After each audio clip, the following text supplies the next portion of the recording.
na horských bicykloch. Svoje jazdecké umenie prišli predviesť horskí cyklisti zo 4 krajín. Na pretekárov čakala takmer 2-kilometrová trať s 336-metrovým prevýšením a viacerými skokmi, ktoré im poriadne zdvihli hladinu adrenalínu.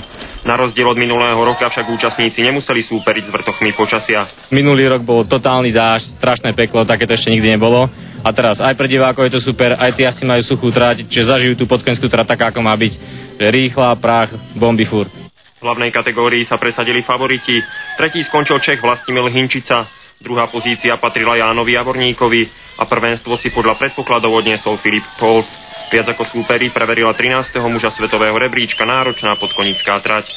Niekedy už ten pocit je taký, že to tam je moc úzke a tie stromy sa míhajú v tej rýchlosti, ale viac je to super, no a na taký malý kopec, jak tu vlastne není to až taký veľký kopec, je to úplne perfektná rýchla trať. No.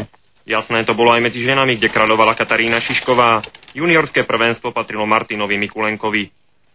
Ďalšie